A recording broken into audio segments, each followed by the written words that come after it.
La voix d'une mère, c'est le cri du cœur de cette maman soucieuse, cette mère en détresse aux larmes tombantes,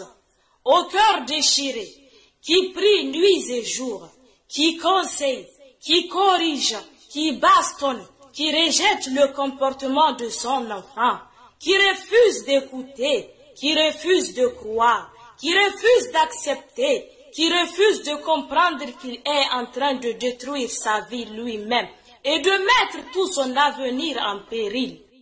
La voix d'une mère, c'est la voix de cette maman qui crie matin et soir pour ramener son fils à la raison. Celle de savoir la valeur de son existence, l'importance de sa vie ainsi que de sa société. C'est toujours cette maman désespérée qui mange, qui boit et qui dort à peine devant tous ces dégâts causés par son enfant. Madame la chef de mission adjointe de l'ambassade des États-Unis d'Amérique au Niger, vous et votre délégation qui vous accompagne, Monsieur le maire de l'arrondissement communal Niamey 1, Mesdames et Messieurs les élus locaux, Monsieur le représentant du ministère de la Santé publique, de la population et des affaires sociales, Madame la présidente de l'ONG La Voix d'une mère, Mesdames les membres du bureau exécutif de l'ONG La Voix d'une mère, Mesdames et Messieurs les directeurs centraux, régionaux et communaux, distingués chefs traditionnels et leaders religieux, Mesdames et Messieurs les responsables des forces de défense et de sécurité, Mesdames et Messieurs, chers amis de la presse, distingués invités à vos titres, grades et qualités. À l'occasion de la cérémonie de lancement de la mise en place d'une unité de fromagerie en faveur des femmes bénéficiaires de Kwaratagi Fulankwara, l'honneur m'est choix de prendre la parole en cet instant solennel pour souhaiter la chaleureuse bienvenue aux imminentes personnalités qui ont effectué le déplacement du centre social de Kwaratagi Fulankwara. Mesdames et Messieurs, distingués invités, lors de leur première visite de prise de contact avec l'exécutif municipal en 2023, l'ONG La Voix d'une mère, Yimakei Outebonsi en Germain, nous a étayé ses objectifs et son plan d'action qui se focalise sur l'éducation et la protection à base communautaire des enfants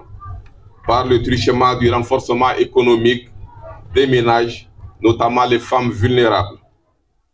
Nous nous sommes engagés et nous avons engagé le conseil municipal de l'arrondissement communal Niamey 2 à les accompagner chaque fois que de besoin. Et puis ce jour, ces braves femmes ne cessent de nous émerveiller par leur talent et leur génie créateur dans la recherche du mieux-être de nos concitoyens. Aujourd'hui encore, nous nous retrouvons ici sous la houlette de l'ONG La Voix d'une mère, dans le cadre de cet ambitieux projet financé par l'ambassade des États-Unis au Niger, que nous remercions très sincèrement pour les appuis multiformes en faveur de nos communautés. Je vous demande de les applaudir. Pour rappel, le 12 janvier 2024, cette chancellerie, c'est-à-dire l'ambassade des États-Unis au Niger, a fait don d'un important lot de matériel et d'équipements médicaux au profit des centres de santé intégrés de Lazare et de Dar es Salaam. Nous pensons, Madame la représentante, que l'ambassade des États-Unis poursuivra ce genre d'accompagnement au profit des populations vulnérables de l'arrondissement communal Niamey 2 et de la région de Niamey en général. Mes remerciements et mes encouragements vont également à l'endroit de l'ONG La Voix d'une mère pour son combat noble en faveur de l'épanouissement des enfants et de l'épanouissement des femmes. Mesdames et Messieurs, distingués invités, quartier d'élevage par excellence, le choix de Kwaratagi n'est pas fortuit.